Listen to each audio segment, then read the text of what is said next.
welcome to Stacy's Homestead. We're going to be doing our part 2 in how to make kombucha. So in part 2 it's called decanting and doing a second fermentation. So once your 7 days of fermenting, the original ferment is up and it tastes good to you, you decant it. Now you can either just bottle it or just drink it, or you can make a second ferment, and that's what we're gonna do. And that's when you flavor it with different types of herbs and fruits to make the flavor of your choice. So I have I have 3 specific flavors I love, but I can't find grape juice in the grocery store. One of them calls for grape juice, so we won't be doing the grape juice one. But let's get started. I'll show you how to do it. Okie dokie, so here's where my jars are that I keep, and we drink out of the taps as well as doing a second ferment. So we're going to decant this and put them in. I reuse these vodka jars. They're perfect because they can hold the pressure that builds up in here. So when you do second fermentation, the carbonation, which creates carbonation, builds up in here, and this holds that pressure really well. So you have less of a chance of your jars breaking when you have nice thick glass. Alright, so first off, I checked them. They're pretty good. We haven't drinking too much out of them, so I have enough for 2 bottles. And then I'm going to leave a little bit more in because my family likes it plain as well as flavored. So, let's get started. Okie dokie. So first we're going to put our flavors and stuff we need in the jars. So I always add a raisin in because with raisin it adds that extra sugar that it needs, but also it helps you tell when it's done because they float when it's done fermenting because it floats. But so we're going to put a little handful of raisins in.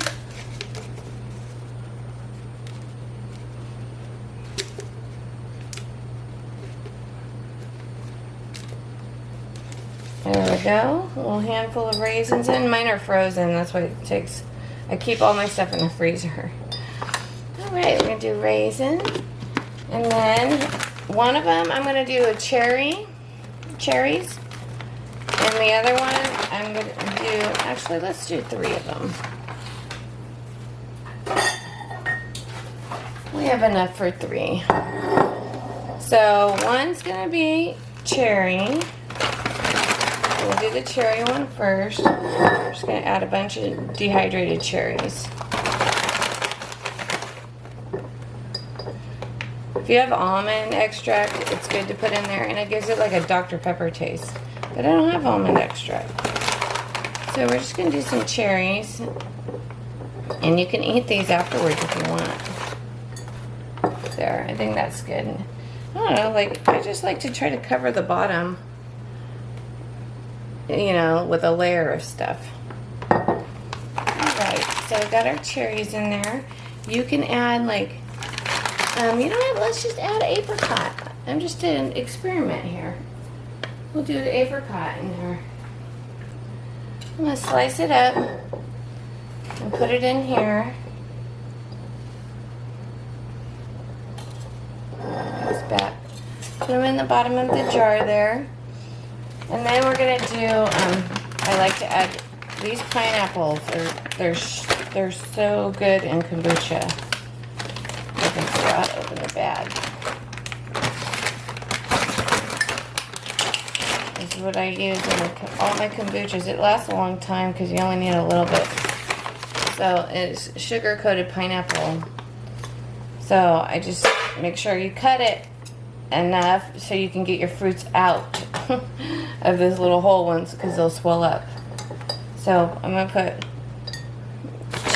2 large ones and chop it up into pieces in there. There we go. So there is that one. Now we're not going to have to add any extra sugar in here because these ones have plenty of sugar for the yeasties. So we're going to set that one aside. Now this one we are going to do, what was it going to do? Oh, yeah, our hibiscus.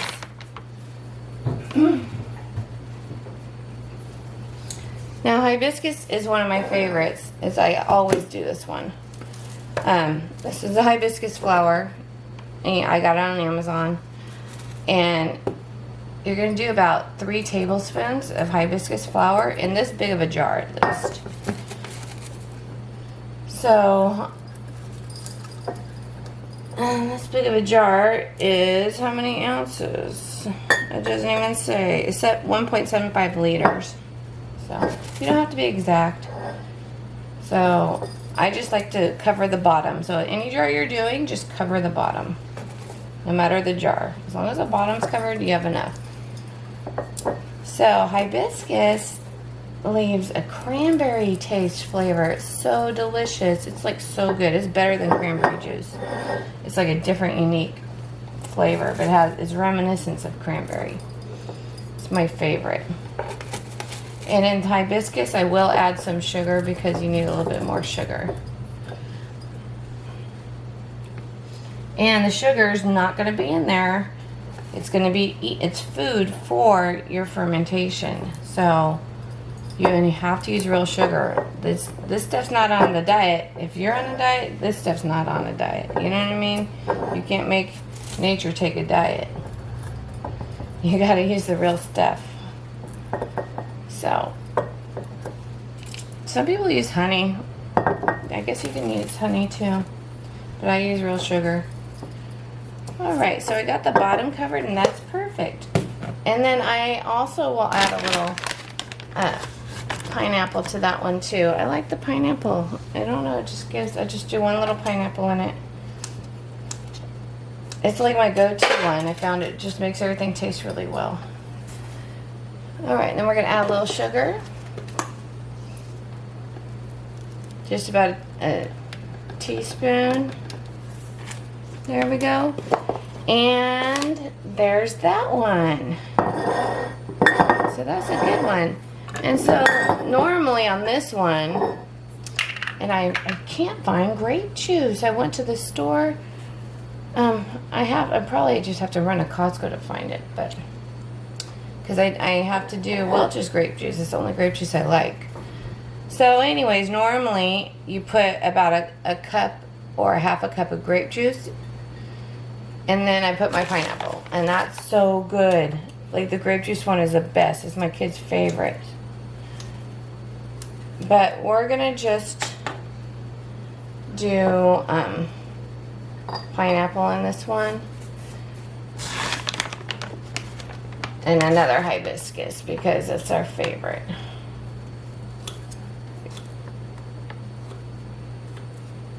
You can also do rose petals. That's good too. It gives it like a nice little floral taste. I love rose petals in it. You know, I'll just do a mixture of hibiscus and rose petals. So let's put some hibiscus in, because I have tons of rose petals I use for all kinds of medicinal things. Alright, let's put some hibiscus in.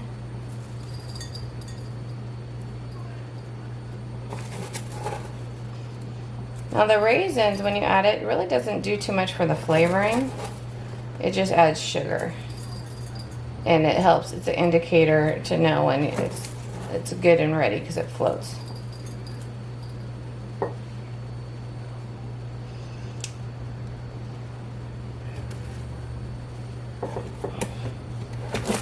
Alright, and let's get some roses. And put that in there.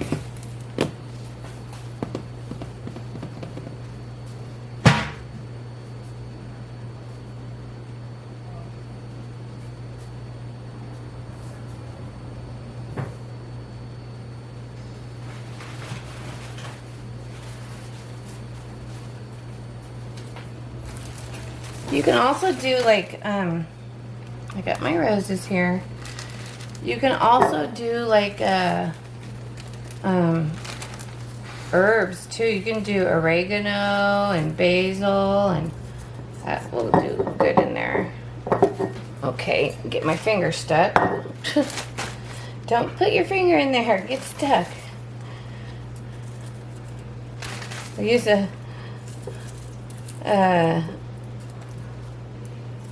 chopstick to push it down in. I'll use this knife. There we go. Alright, got the roses in there.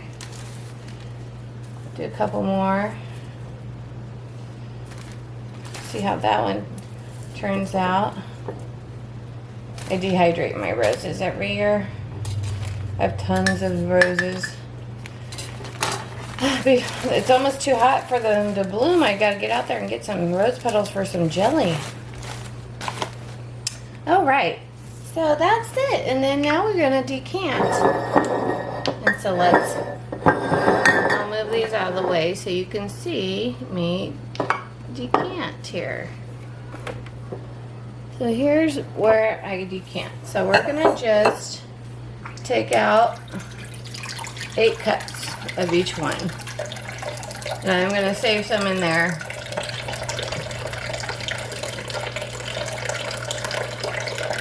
So I had this dormant for a bit, so it took a little bit longer than 7 days to get it going. It took me 2 weeks instead to get it going. So I'm gonna leave more fluid in here than I normally would, just to help it out.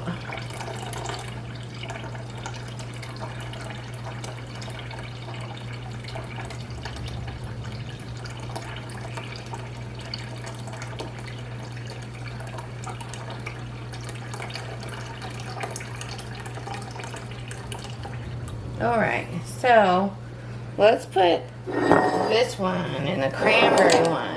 Okie dokie, so we got our funnel in here and we're gonna just pour it straight in the bottle here. So just pour it slowly.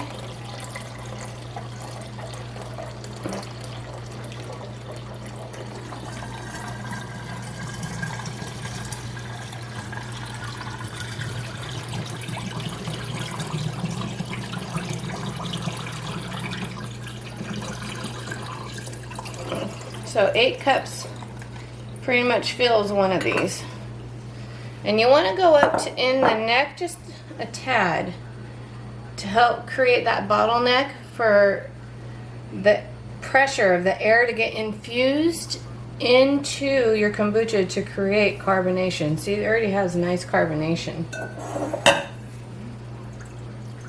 Just put a little bit more in the neck. There we go. There. And now I'm going to put the lid on. And we're going to trap in this carbonation and it's going to force it infused into here and create a nice fizziness. You might want to burp it every now and then if you're afraid the pressure is going to break your jars while it's fermenting. Just burp it every day. I don't, because I know these jars hold up. So I'll just wait about 3 days and then it's ready to go. Alright, oh, the flower and hibiscus one, the rose petal and hibiscus one, I forgot to add just a tad of sugar in here because flowers just need a little more sugar for the fermentation process. Alright, now let's decant. We'll do half. Let me check. I gotta check and make sure it's not. Oh yeah, we have enough for half. We have enough for 4 cups out of here. We'll do 4 more cups out of this one.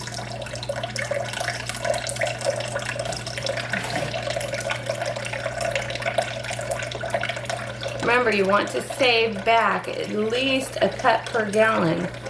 I like to do almost about 2 cups a gallon, just to be safe.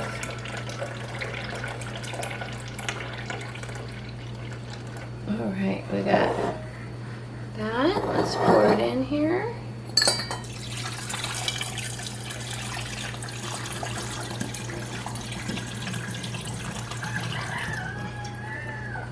Alright, and we'll do 4 cups out of this one. Now sometimes you have scobies build up in here. You're going to need to take a cleaner, like a pipe cleaner, and push it up in there and get that SCOBY out.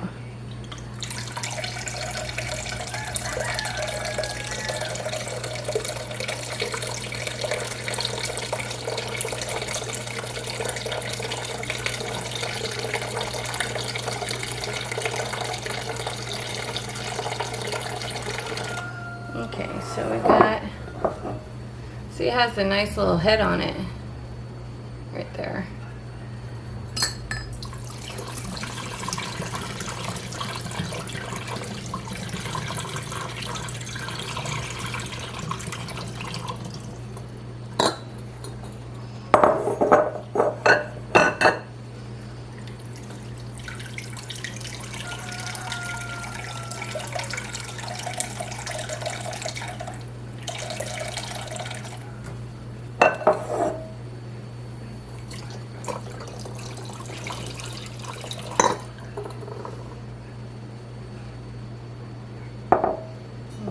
Go just a little bit more. I like to go just about halfway up that neck, the bottleneck here. Alright, let's get the next one. I really wish I had some grape juice. It just irritates me. Oh well. So when I try a new flavor, I just do 1 bottle or a smaller bottle to see if I like that flavor. So if you want to try something and you don't want to waste all of it, right? You might not be liking it, right? So just put it in a small bottle. Try it out. All right, let's do this one.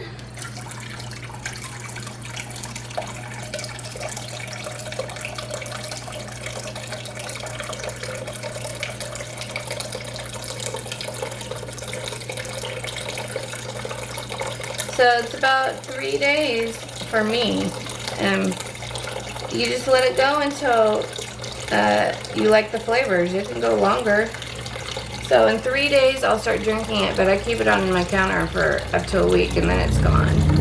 You can put it in the refrigerator to slow it down, but the longer it stays on the counter, the longer it's going to get ferment. It's going to get more sour. So it'll turn into vinegar eventually. But you can drink it even when it's vinegar. So, if it's the exact taste you like, pop that in the fridge to keep it, because if it stays on the counter, it's just going to get sour and sour and sour. But it'll stay in the fridge for a good long time at the flavor you want. But we just drink it too fast for that, so I just leave it on the counter.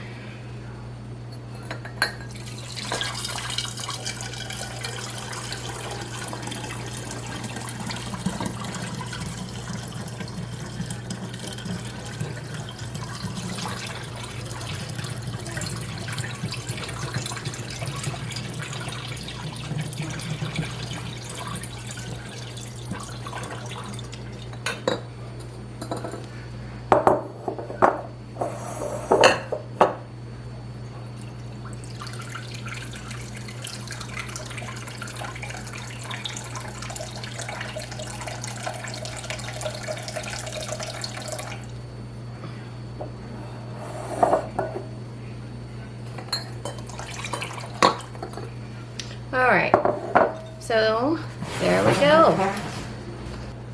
Okie dokie, y'all. So that's how you do a second ferment on your kombucha. Now, it will be ready in 2 to 3 days to start drinking. You can wait longer if you want, but for me, it's always within 2 to 3 days. It's ready to rock and roll. But in the winter, it might take a little bit longer. You'll know, just taste it and you'll know when you want to drink it or not. It's all about your taste, really. So in 3 days, we're gonna get back to you with a taste test and see how that tastes. But in the meantime, don't forget to hit that like and subscribe button. We'll talk to you later. Bye bye.